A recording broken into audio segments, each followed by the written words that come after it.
Bienvenidos y bienvenidas a Voces que Construyen, un nuevo episodio. Hoy vamos a tener una conversación de mujeres que quieren empujar el sector y no se sentaron a esperar que esto ocurra de manera mágica ni milagrosa, sino que desde sus roles y desde las empresas y desde adentro de las organizaciones comenzamos a crear políticas, iniciativas en obra para que esto ocurra. Y esta conversación para mí es bastante personal porque yo también trabajo en el mundo de la construcción, soy una mujer que trabaja en este mundo y mi invitada de hoy tiene más de 20 años en el sector y en el 2021, plena pandemia, se le ocurrió fundar Women in Construction, un espacio que alberga a mujeres, las respalda y las conecta a nivel nacional con eje de tema como la construcción. Entonces, mi invitada de hoy es Katherine, bienvenida. ¿Cómo estás? Muchas gracias, gracias por el espacio, gracias por la bienvenida. Creo que va a ser una conversación muy interesante la de hoy. Sí, totalmente. Cuéntame un poco, ¿cómo así nació, cómo se te ocurrió fundar Women in Construction?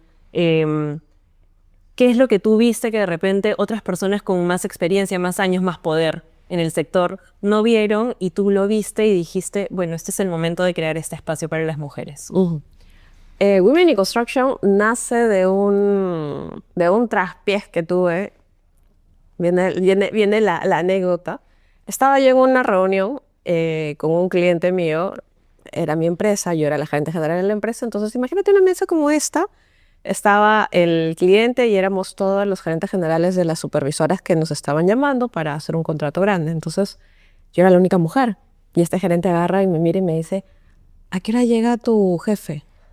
Y yo, obviamente mis pares me conocían porque hemos cotizado muchísimas veces con los mismos clientes. Hay un respeto natural. Decían, no, ella es la gerente general. Entonces yo dije, o sea, como que me quedé medio picona, me quedé. Y dije, ¿y esto qué pasó? Entonces ocurrió eso y automáticamente al año siguiente nos encerraron en pandemia. Ya, entonces no tengo que contarles todo lo que pasó en pandemia. Y pandemia fue bien complejo porque yo, siendo una de las pocas mujeres CEOs de empresas pequeñas, medianas, grandes, era, uno, no nos ubicábamos, no nos encontrábamos. Dos, teníamos el tema ¿qué haces con tu equipo? Porque la mayoría en pandemia que nos decían, oye, o sea, como que desconecta a todos, mándalos a vacaciones, suspensión, y todas las formas que había. Entonces, pero yo decía, no puedo perder a mi equipo. O sea, me ha tomado como 2 años tener mi super dream team, porque yo estaba lista para ese año dispararme en millones, en proyectos, ya estábamos. Pero hablaba con varios pares míos, la mayoría hombres, y me decían, pero tienes que hacer sobrevivir la empresa y ya luego ves cómo nuevamente vuelves. Yo de terca la mula, entonces terminé en un webinar en Chile. En Chile hay una asociación que se llama Mujeres en Construcción. Y después de una conversación X, nos mandaron a estas salitas de networking. Y conecté con 2 mujeres que también eran gerentes generales allá de constructoras. Y yo ya estaba que no podía más, tenía la galleta de soda en la mano y decía, ¿qué hago? Porque me quedaba literal 10 soles en la cuenta y tenía 20 personas que mantener. Entonces estas mujeres me dijeron, pero oye, les conté y me dice, pero es tan sencillo como hacer esto. Y fue como que, ¿Qué? sí, ¿no? O sea, la mayoría me dijeron, oye, va a ser el agua, tira la taza, lánzala. O sea, pero no, ellas me dijeron acá 1 centímetro y lo hice y yo dije, wow. Entonces, ¿por qué no tuve esa respuesta de repente de mis pares? Y empecé a entender por primera vez, salí un poco de mi burbuja y entendí que las mujeres tenemos una forma de pensar distinta, ¿no? Que a veces cuando estás tan en el día a día, no lo ves. O te mimetizas con lo que el resto está... Exacto, ¿no? Entonces cuando ya ves eso y yo lo implementé y dije, claro, es que eso es sentido común. Y el sentido común me fue muy bien como resultados con la empresa. Sobrevivimos pandemia, el equipo, algunos se quedaron, se fueron, resolvimos. Entonces ahí me empiezo a dar cuenta y dije, oye, ¿qué pasa? ¿Qué pasa con nosotras las mujeres? Empecé a buscar más a mujeres, éramos muy pocas. En mi entorno la gran mayoría eran dependientes, que también estaban tratando de lidiar con todo este proceso de pandemia porque de alguna manera naturalmente las mujeres tendemos al cuidado. Entonces teníamos enfermos a los hijos, teníamos enfermos a los papás, o sea, en general a muchos familiares, y la mujer era la primera que renunciaba. Entonces empiezas a darte cuenta que hay una casuística distinta cuando este tipo de cosas ocurren. Ahí es que me junto con 5 mujeres más que empecé a llamar amigas grandes mías y les dije, ¿sabes qué? Tenemos que hacer algo. Entonces, entre arquitectas, ingenieras, dijimos, arranquemos, le dimos forma todo el 2021 y el 8 de marzo del 2022, así bien icónico, dijimos, acá nos unimos a buscar el objetivo que todas queremos.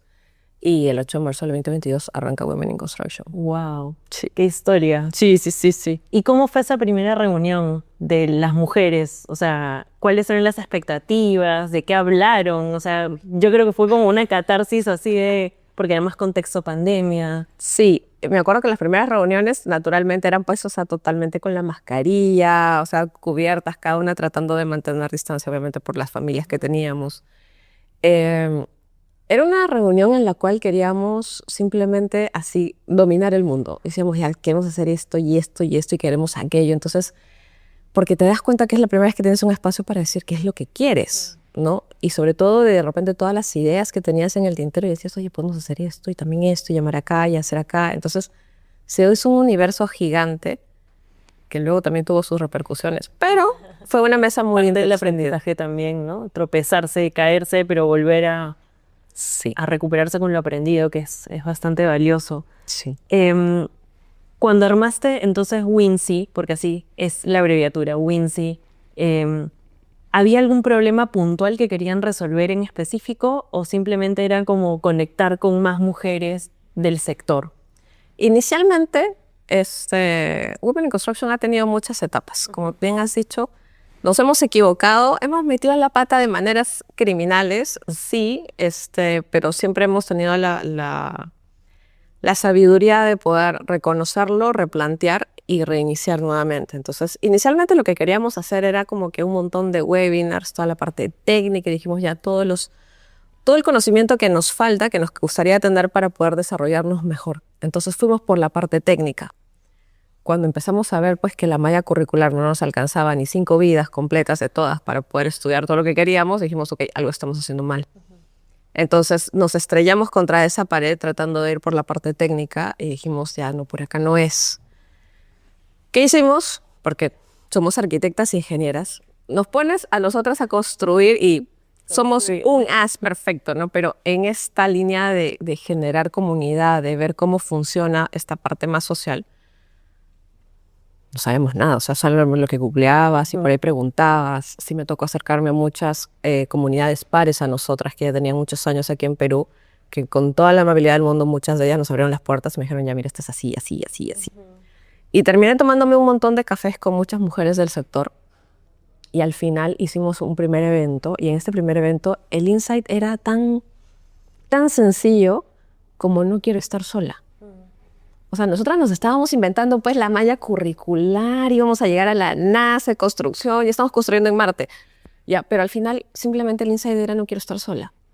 Entonces, cuando te das cuenta de eso, pues te tienes que regresar y replantear en esa línea. Entonces, eso fue uno de los insights más poderosos que tuvimos. Súper poderoso porque hay en muchas situaciones de la vida, de todas las personas, no solamente mujeres, uno piensa que está solo con una situación y al final cuando eres capaz de hablarlo, te das cuenta que muchas personas están pasando por lo mismo y no estás sola. O sea, hay muchas personas que pueden empatizar con eso.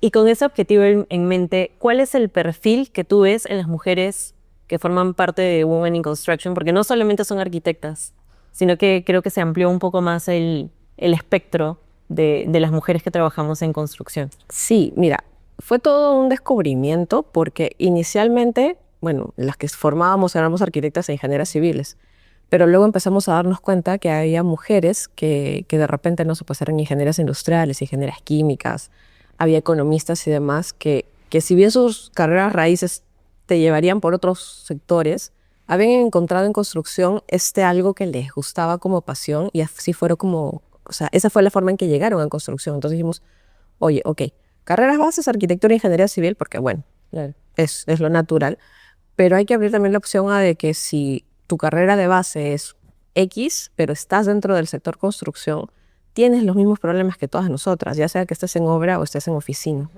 Entonces ahí abrimos un poco más el espectro. Llegó toda la ola de los G2G, de los contratos gobierno-gobierno. Muchas abogadas llegaron a construction, ingenieras civiles también empezaron a hablar un poco sobre derecho y leyes y demás. Entonces ha sido una migración muy interesante. Lo que sí hicimos es quedarnos solamente por ahora con profesionales que son universitarias. Tenemos un pendiente y es una tarea que este año estamos empezando, retomando nuevamente el piloto para toda la parte técnica operativa, pero inicialmente dijimos, vamos con lo que conocemos, que es las profesionales universitarias. Claro. Sí, porque si no es muy ambicioso el alcance y realmente ustedes hacen un esfuerzo gigante por hacer estos eventos y esos espacios de calidad porque a los que hemos asistido de verdad que son top, o sea, tienen una estructura, como se hablan temas muy sensibles que de repente no somos capaces de levantar solas y creo que estos espacios son muy buenos para las personas. ¿Y qué te decían estas mujeres que llegaban a Wincy y te decían, bueno, estoy buscando esto, o después de las reuniones te decían, no, Catherine, de verdad, creo que este es mi lugar, he podido hablar, he podido conversar, he podido empatizar? ¿Cuál era como el feeling que ellas tenían? Mira, inicialmente ha tenido muchas etapas, porque en las primeras reuniones todas veníamos, todas estamos en la línea profesional de construcción, es un sector que nos apasiona y literalmente lo tienes por las venas todas. Entonces, siempre hablábamos de eso, ¿no? Oye, tu obra, mi obra y demás, pero esa era la primera capa de la conversación. Luego, cuando había un poco más de confianza, llegaba la segunda capa, es, oye, a mí me pasó esto en la obra, ¿no? O sea, tengo al ingeniero, tengo al cliente, tengo a quien sea, que está hablándome de esta manera y estoy incómoda o tengo este espacio en el cual no puedo levantar la voz. Entonces ya empieza a mostrarse las líneas de los inconvenientes y problemas que tenemos como mujeres en construcción. Entonces ya cuando llegas a ese nivel de conversación es mucho más íntimo, porque cuando alguien comparte y dice, oye, fui acosada por mi profesor en la universidad y he tenido que terminar con 2 amigos que fueron literalmente chalecos para que yo pueda salir. Entonces dices, oye, algo está pasando porque en la mesa hay 2, 3 personas que levantan la mano y dicen, A mí también. a mí también. ¿No? Entonces ahí es donde ocurre la magia en el cual dejas de sentirte sola, porque sí, efectivamente, cuando algo así nos pasa, tenemos, creo que como personas, la tendencia a aislarnos, pero cuando alguien lo pone en la mesa, ya como que te libera a ti y libera a las demás, ¿no? Entonces, y nos empezamos a dar algunas ideas de cómo empezar a revertir esto. Y cuando llegas a ese nivel, te das cuenta que ya esto no es tanto un tema profesional, sino se vuelve muy personal, ¿no? Entonces, cuando esto empezó a aterrizar en temas personales, nuevamente, somos arquitectas e ingenieras, y es como que, ¿Cómo es el proceso? ¿qué hago, no? O sea, es como que Google, por favor, dime cómo es la psicología de la persona. Entonces, ya, no. Yo sí, algo que yo aprendí en mi etapa empresaria es que zapatero es su zapato. Entonces dije, ya, si esto está llegando a temas personales, tengo que llamar especialistas que sepan de esto. Empezaron a llegar mujeres que eran psicólogas, que eran coach a nosotras. Hubo mucho cuidado, obviamente, con las personas que se incorporaban, porque era el cuidado que merecían temas tan complejos como esto, ¿no? Entonces, ellas llegaron, nos ayudaron muchísimo a facilitar los espacios, entonces ya eran espacios mucho más de conversación. Por eso es que Women in Construction tiene un tinte un poco más personal, ¿no? Si bien tratamos temas profesionales, sí, pero tiene un tinte muy, muy personal porque al final es lo que la comunidad misma pidió en algún momento. Entonces, y al día de hoy lo sigue pidiendo. Y ha sido interesante porque la primera etapa fue con psicólogas y las psicólogas pues hicieron entrevistas a todas, ¿no? ¿Qué salió? Que éramos mujeres todas controladoras y todas perfeccionistas. Y era como que... Y justo se hizo gran amiga mía esta psicóloga y me dice, todas están cortadas por la misma tijera. Me dice, les encanta el sector, les gusta, quieren mejorar, quieren crecer, quieren hacer que el proyecto vaya. O sea, está este hambre, esta ambición de querer que los proyectos pues lleguen a mucho más. Pero obviamente nos hace caer pues en estas 2 pequeñas trampas que ya las que tenemos años sabemos que hay una delgada línea. Claro. Y cuando hablamos un poco de las mujeres en el sector, ¿de qué número estamos hablando? Mira, cuando arranqué Construction, que fue el 22, en esa época INEI todavía botaba un poco de datos sobre nosotras, éramos el 8%. Hace un par de años vi que estábamos ya en el 10%, pero obviamente como en algún momento lo vimos también con ustedes, tuvimos una caída importante en pandemia por este tema del cuidado, por este tema de que renunciaban más las mujeres que los hombres. Entonces, la reincorporación ha sido muy, muy gradual y lo bueno es que las que se han reincorporado han jalado también algunas más. Entonces, al día de hoy somos 10%, estamos casi igual que minería. Entonces, pero todavía hay una ruta importante porque al empezar a ver toda esta data te das cuenta que arquitectura como carrera, 50% de estudiantes son mujeres ya hace muchos años. Una ingeniera civil sale de la universidad, de repente le puede costar un poco transitar esa ruta, pero una vez que se coloca, es una profesional que dispara.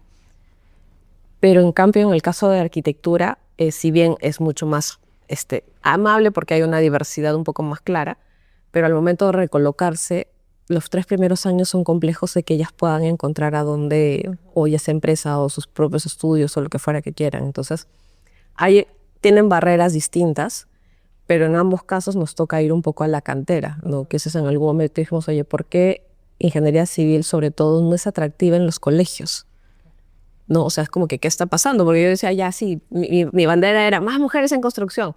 Cuando empiezo a ver la data, digo, ¿qué voy a hacer con 8% hace 20 años? O sea, entonces, ahí hay algo, un zoom todavía que hacer en la parte del colegio, porque es empezar a socializar de repente un poco más. Eso y el sesgo de cómo mi hija va a estudiar ingeniería civil, cómo la voy a dejar irse a la obra, ¿no? Como romper ese sesgo, sé que a veces los papás tienen de estas carreras, como, ¿cómo va a ser ingeniera mecánica? ¿Cómo va a arreglar un carro? ¿Cómo, o sea, va a ser en electricidad? Estas cifras que me diste de pandemia, eh, antes de la pandemia, cerca del 7,75% de las mujeres trabajaban en construcción y durante la pandemia la cifra cayó 1,5%. ¿Tú qué crees que hay detrás de esa caída? Mira, creo que es el tema natural de cuidado. Entonces, muchos de nosotros teníamos papás en casa, creo que a todos nos salió el proteger mucho, el tratar de evitar salir, el quien tenía un poco más de cuidado con algunas cosas. Imagino que también se habrá sopesado, porque hay una realidad profesional en que los hombres siguen ganando más, o sea, Sí. más que nosotras. Entonces, bajo eso, en un contexto de pandemia, dices, oye, quédate tú trabajando porque tienes mejores ingresos que yo y yo me encargo. Entonces, creo que han habido muchas conversaciones en muchas familias, ¿no? Entonces, y viendo lo fáctico que podía ser, dado el contexto en el que estábamos, la decisión pues decía, lamentablemente, en la línea de que las mujeres sean las primeras que dejaran de trabajar. Y esta recuperación que vemos un poco hoy sobre este tema, ¿tú crees que nace, o sea, ya estamos recuperando estas cifras, hemos aumentado del 8 al 10, ¿tú crees que nace más de una convicción genuina de las mujeres o es que las empresas también están siendo un poco más flexibles o dando más oportunidades? Esta relación, ¿no? Mamá o cuando quieras ser mamá ya, ¿cómo te voy a mandar a la obra? ¿Cómo crees que este incremento se relaciona con estas políticas o iniciativas? Mira, creo que hay dos grupos. La parte como que más real de lo que sí he visto es que las mujeres, las que estamos en construcción, tenemos un perfil bastante claro. Entonces, de por sí, no estamos en construcción porque estemos, ¿no? O sea, estamos en construcción porque nos gusta. O sea, no es un sector que fuera de todo, de todos los sesgos que pueda tener todavía, es un sector que es duro para cualquier persona. O sea, trabajamos con alto riesgo, hay personal, hay mucho involucrado. O sea, somos un sector que involucra mucho el trabajo de las personas a pie de una manera, o sea, y las activa. O sea, hay mucha riqueza en el sector, pero también por eso es retador. Entonces, las mujeres creo que las que ya estaban han regresado por la naturaleza propia de sus propósitos, de sus pasiones y en general de su convicción de regresar al sector. Y porque obviamente también el sector se tuvo un repunte interesante ya desde el 2022-23. Entonces, y la otra parte por las empresas, es un trabajo que está costando todavía. Hemos visto algunas empresas con las que hemos estado trabajando estos años que sí ya empiezan a tener estas pequeñas iniciativas de ver, oye, no puedo perder tanto talento. O sea, porque pierdes a un talento porque de repente sale embarazada, pero es un talento porque de repente tiene no sé, un requerimiento de cuidado en casa. Entonces, la empresa dice, oye, no, porque mientras que tú te vas, yo tengo que contratar a una persona, activar selección, darle el onboarding, y es una locura. Entonces están empezando a cuestionar ello y a ver qué flexibilidades se pueden dar para que de repente esto sea un poco más amable. Pero creo que la reincorporación ha sido por requerimiento neto del mercado que necesitaba más profesionales y por la convicción de cada una de ellas de retomar nuevamente. Y más allá de este número de mujeres, existe la brecha salarial. Y en ese sector es bastante amplia. Sí. Ahondemos un poco en ese tema. Sí, en el sector, el último número que vi estábamos en el 22% todavía. Cuando me acuerdo que empecé a investigar sobre esto estábamos en el 27%. Como ya hay políticas mucho más claras con respecto a este tema de la banda salarial y demás, entonces se ha empezado un poco a nivelar, pero igual estamos hablando de 22%. Entonces no es un monto menor en el cual hacemos exactamente el mismo trabajo, pues si tenemos este porcentaje menos. Entonces todavía hay trabajo que hacer sobre esa brecha salarial. ¿Y dónde crees que está el techo para las mujeres en la construcción? Mira, ahí podría darte algunas hipótesis porque justo lo hemos estado viendo mucho. Este año he estado conversando mucho con gerentes generales mujeres del sector y ellas no han, o sea, ha sido retador por naturaleza porque han sido las primeras mujeres que han ido ascendiendo en empresas que son grandes en el mercado, pero han tenido todo un apoyo familiar que ha acompañado esto, ¿no? Entonces, el esposo alineado, los hijos alineados, entonces ha habido un ecosistema que ha permitido que esta mujer pueda seguir avanzando y llegar a estos puestos de gerencia. Pero cuando lo vemos en el macro no es el común. Entonces, porque muchas a veces están solas con sus hijos o de repente no tienen repartidas correctamente las responsabilidades en casa. Entonces, hay otro tipo de costos dentro de casa o dentro del trabajo. Entonces, eso hace que sea un poquito más difícil porque cuando una mujer está lista para ascender a gerente y le ofrecen el cargo, ya no lo están tomando. Porque el cargo, o sea, creo que tú y yo lo sabemos, o sea, cuando tú tomas un cargo de gerencia en el sector, tú sabes que estás dejando toda una parte de tu tiempo y dices, o sea, como que aceptas un sacrificio, o sea, sí. dejas de una parte tuya Sí. en stand-by por Sí. un momento, sí. Entonces, porque el requerimiento de una gerencia en el sector requiere mucho más tiempo, requiere más tu presencia, más de ti en general. Entonces, muchas mujeres dicen, no quiero. ¿Tú crees que el reto sería, cuál es el reto como el más difícil? ¿Ingresar al sector, quedarse o tener esta posición de liderazgo? Yo creo que en este momento podría decir que es subir al siguiente peldaño de liderazgo, porque se conversa mucho y se habla mucho de que efectivamente necesitamos más mujeres líderes en puestos que puedan tomar decisiones importantes. Pero tenemos una masa mando medio que ya está calificada y lista para tomar los puestos, pero no los quiere tomar porque el costo personal y de tiempo es muy alto. Entonces, conversaba con algunas de ellas y decíamos, oye, va a tocar rediseñar los puestos de gerencia si es que realmente no se quiere que este talento se pierda. Porque ellas dicen, oye, yo me quedo en mi puesto de jefatura y acá estoy bien, me encantaría la gerencia, pero no estoy dispuesta a sacrificar esta parte. Exacto, ¿no? Entonces, ahí hay algunas todavía ideas que estamos viendo de cómo tendría que replantearse las gerencias para que sean más interesantes para las mujeres sin tener que sacrificar de repente tanto tiempo o tanta disposición. Y en cuanto a barreras, ¿hay alguna barrera que tú creas que no vino del sector, sino de ti misma? Sí, de nosotras mismas hay mucho trabajo por hacer. Mucho trabajo por hacer porque cuando nos damos cuenta que somos mujeres que somos de repente muy controladoras o muy perfeccionistas, hay un tema de autosuficiencia que suele costarnos mucho. Porque una persona autosuficiente no es capaz de poder delegar, no es capaz de poder trabajar en equipo, no es capaz de poder confiar en otras personas. Pedir ayuda, ¿no? Exacto. O dejarnos ayudar porque es un signo de debilidad, ¿no? Eso es algo que sí nos toca trabajar mucho a nosotras, que es una armadura o es un skill que te lo compras sí o sí porque en el sector tienes que lucir de esa manera para que digas, oye, acá estoy, estas son las cosas que se hacen, hacer valer obviamente tu experiencia, de repente tu educación, de repente tu estilo de liderazgo. Pero también es algo que eventualmente nos merma, ¿no? Porque o sea, no, hay un punto en que te das cuenta que no puedes hacerlo todo solo y dos, que no, o sea, no puedes seguir sin pedir ayuda. Exacto. Entonces, ese es uno de los grandes retos que tenemos nosotras mismas. Hablemos un poco de la maternidad en el sector. Hay prevencionistas, ingenieras de obra.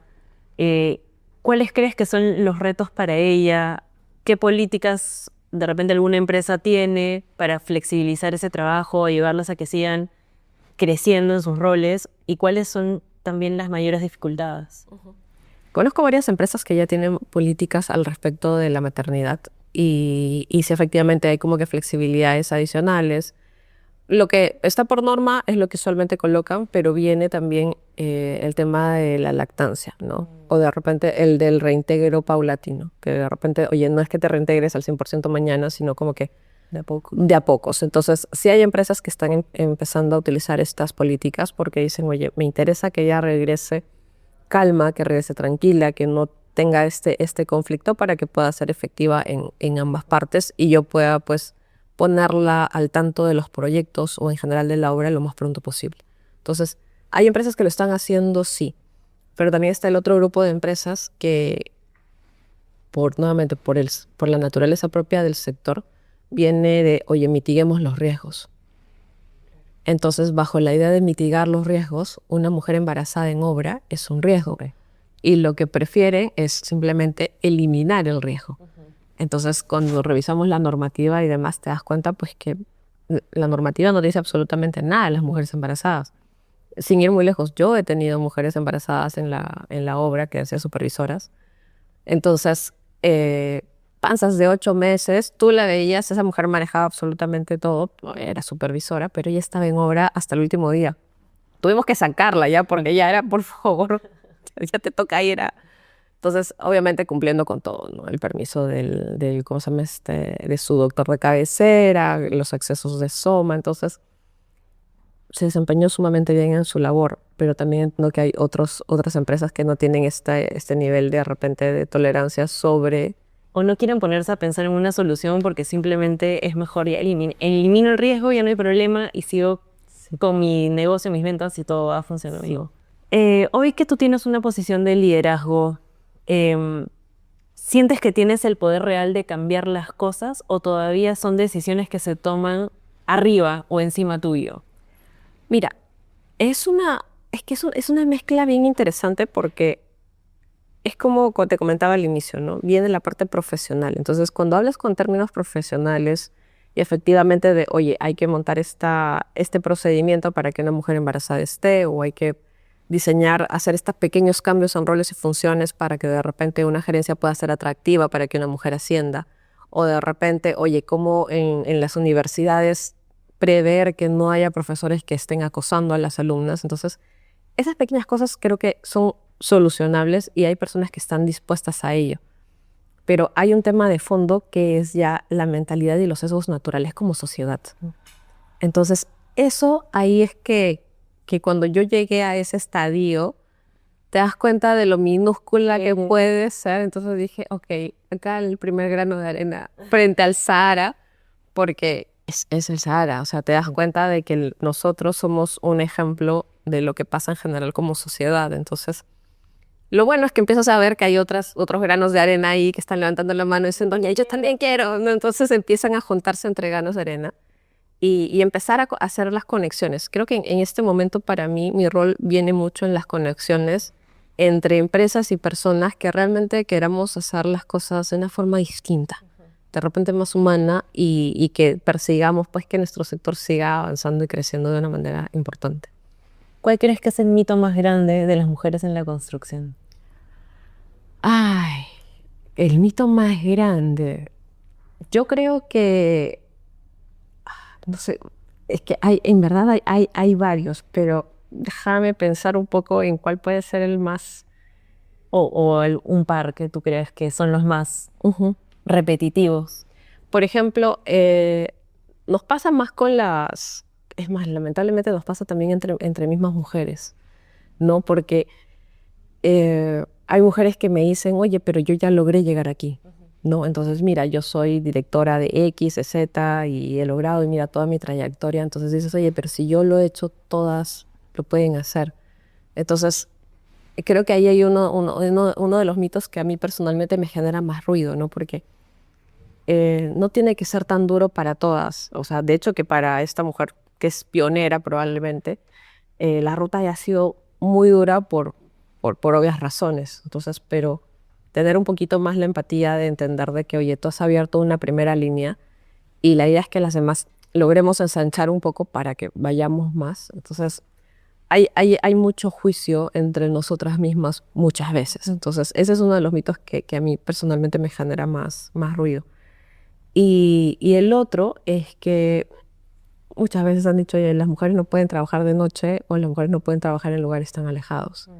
Y a veces eso se decide en mesas en las cuales ni siquiera le preguntaste a la mujer si quiere ir o no, ¿no? Porque, oye, de repente ella se puede montar todo el ecosistema necesario de soporte para que ella pueda estar, pues, no sé, en un cerro en Jicamarca para poder colocar una torre de alta tensión ahí.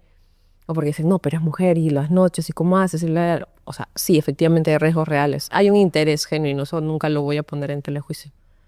Pero sí creo que hay que sentarla a ella en la mesa y preguntarle, oye, ¿te interesa? ¿Quieres ir no decidir por ella? Entonces, O del otro lado, que en alguna conversación también escuché, ¿no? Cuando una mujer pasa todas las entrevistas y se le da el puesto y esta persona se entera que está embarazada y dice, no, no voy a aceptar el puesto, pero no consultó ni siquiera al otro lado si es que esa situación era compatible con lo que iba a hacer. Entonces una misma también se pone el cabe a veces pensando en que lo correcto es como aislarte para no generar problemas, pero sin saber que de repente la empresa ya lo tiene resuelto o puede ser un espacio en donde eso permita que hayan condiciones adecuadas para una mujer embarazada, por ejemplo, ¿no? Em, ¿Tú qué crees que tiene que cambiar en las empresas, en las obras, en la educación, para que esto deje de ser una excepción? Y que, no sé, ¿cuál crees tú que sería como la forma más rápida o la más amigable para poder cambiar todas estas situaciones?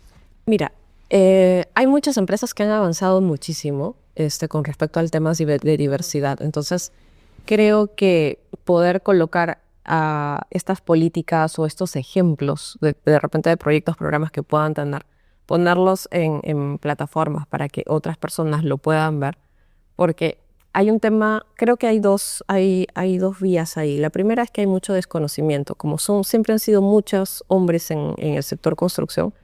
Entonces, cuando entra una mujer es como que, más que por ser mujer, creo que inicialmente oye, es un ente nuevo, ¿no? Entonces es como que, ¿qué saca? Pero sí, tenemos muchos ejemplos accesibles de otras empresas en las cuales otras personas puedan ver y decir, ah, mira, y ahí les ha funcionado. Entonces, al menos te cuestionas el por qué no, el por qué no, ¿no? O sea, y si en algún momento llega una mujer y dices, ah, ya no, pero ya vi que tal empresa que tiene prestigio, que tiene reputación y que en indicadores le ha ido muy bien, entonces dices, puedo probarlo. Entonces, creo que esa puede ser la vía más rápida. A la comunidad que nosotras tenemos en este momento, les pedimos mucho eso, o sea, necesitamos que seas visible, necesitamos que te vean, necesitamos que te vuelvas referente, porque estas mujeres ayudan a que otras mujeres no deserten y digan, oye, sí, sí puedo llegar ahí. Y es lo mismo con las empresas. Entonces, se rompen mitos mostrando que hay empresas o hay grupos que están lográndolo y dices, oye, no, yo también puedo hacerlo. Entonces, creo que pensando en algo rápido, considerando que esto es algo muy sistémico y muy como sociedad, me parece que es una de las maneras más rápidas que se podrían. Sí. ¿Y cómo ves Wincy de acá a 5 años? ¿Cuál es tu sueño? Mira, tengo el pendiente gigante con respecto al tema técnico operario. He conocido a algunas de estas mujeres en los últimos años. Muy de cerca las he conocido. Si nosotras como mujeres profesionales tenemos este hambre y esta ambición, estas mujeres de abajo son de otro calibre. Entonces, es un grupo que creo que tiene mucho potencial. pero que también tenemos que ir de una manera muy responsable, ¿no? Porque si ya de por sí nosotras, siendo profesionales universitarias que en teoría tienen cierto acceso a conocimientos distintos, inclusive a ayuda de salud mental distinta, necesitamos llegar con una propuesta mucho más estructurada y mucho más completa para esta nueva población, que es la parte técnica operaria, porque ahí es donde hay muchísimo espacio en el sector construcción. Porque si tú ves los números en esta última temporada, desde el año pasado a ahora, hay un porcentaje muy alto de falta de talento. Entonces las empresas empiezan a canibalizar el talento porque tú ves a un profesional pasando de una de otra. Entonces, y es, oye, falta de talento, y les digo, oye, acá hay mucho talento, pero obviamente pues hay que acercarlo a este ecosistema. Entonces, en 5 años espero ya que la comunidad operaria Se integre más fuerte. sí, ya esté totalmente activa. Si una empresa constructora nos está escuchando ahorita y te cuestiona el por qué debería contratar a una mujer, ¿qué le responderías? ¿Por qué debería? Yo le diría, ¿por qué no? ¿Por qué no? ¿No? O sea, ¿por qué no contratarla? Porque probablemente si una empresa constructora todavía sigue de repente cuestionándose ello, es que sigue todavía pensando en, oye, tenemos que reducir costos. Oye, no, pero esto siempre nos ha funcionado, ¿por qué cambiarlo? Entonces, ya cuando piensas que toda tu estrategia empresarial es reducir costos, pues nos toca darle un doble clic. O sea, sugeriría, oye, acérquense a empresas que ya lo han hecho, busquen mentores en estas empresas para que puedan ayudarlos a ver el negocio de una manera distinta. Porque una de las formas más sencillas de subir la rentabilidad de una empresa es a través de la diversidad. ¿Y la diversidad qué te cuesta? Nada, nada. O sea, tan sencillo como ponerle de repente, hacer que todos tus procesos de selección en tu CV sean ciegos. ¿Qué te costó eso? Probablemente 2 minutos. Sí. O sea, no te cuesta absolutamente nada. Y con esa diversidad tú vas a tener acceso a un 50% de pensamiento distinto, 50% de opciones y alternativas distintas, de riesgos detectados distintos, porque tenemos formas, y eso es lo más lindo de trabajar en equipo. O sea, los hombres y las mujeres tenemos formas de pensar distintas. Entonces, creo que estas empresas se están perdiendo ese potencial de ese otro 50% de opciones que pueden enriquecer la empresa y que pueden enriquecer los proyectos. Entonces, y ahorita estamos hablando obviamente solamente de la diversidad de género. Entonces, Claro. Sumamos al resto de diversidad. Generacional y demás, sí, claro. Sí. Y cuando nos dicen, no sé, yo he escuchado, ay, pero no hay mano de obra calificada mujer, ¿en realidad es un problema o es porque las empresas no están sabiendo buscar dónde está ese talento? Creo que ahí es un mix, ¿verdad? Porque la realidad de la data te dice, oye, sí, son 8% de ingenieras. La gran mayoría, como son muy talentosas y en general las mujeres son como que muy chanconas, estamos como que muy metidas y muy activas en las cosas que nos gustan hacer. Entonces, ese talento ya está capturado. Ya está capturado, está chambeando sumamente bien y está ahí. Entonces, sí, efectivamente, por números hay una falta de talento, pero también hay talento que de repente podría estar en mejores empresas o de repente en mejores posiciones. Entonces, es un poco el mix de ambas. ¿Y qué le dirías ya como para ir finalizando el capítulo a esta mujer joven que quiere entrar al mundo de la construcción? ¿Qué consejo o herramientas crees que debería tener? He tenido la suerte de estos 3 últimos meses estar mucho entre universitarios, o específicamente universitarios. Y lo único que les puedo decir a ellos es que se van a comer el mundo, ya, absolutamente, porque me encanta la energía con la que viene esta generación. Pero recuerden que siempre es por pedazos. Ya, nos vamos a comer el mundo, sí, pero vamos a ir de pedacitos para no empacharnos y no de repente luego tener que parar de una manera brusca. Entonces, hay un ímpetu muy interesante, hay una fuerza y hay una visión muy distinta. Ellos vienen acompañados de tecnología, de todos los temas de IA y demás, que vienen ya en su ADN, que es muy interesante y creo que va a dinamizar muy bien al sector. Sí les digo que su diferencial el día de hoy va a ser su humanidad. Entonces, que no pierdan de vista que ella, ¿no? Entonces, su propia humanidad. Eso les va a ayudar muchísimo en los años que vienen. Y para cerrar, me gustaría que completes esta frase. Construir para mí es... Expansión. Es mucha expansión. Qué poderoso. Bueno, muchísimas gracias, Catherine. Este capítulo creo que nos ha nutrido de cifras, cuestionamientos que creo que nos vamos a llevar en la mesa, sabiendo que las decisiones no se toman en una mesa con marketing, comunicaciones, recursos humanos o quien sea, sino que está en el campo y ver cómo abrimos más oportunidades para las mujeres en la construcción. Esto fue Voces que Construyen y nos vemos en el siguiente capítulo.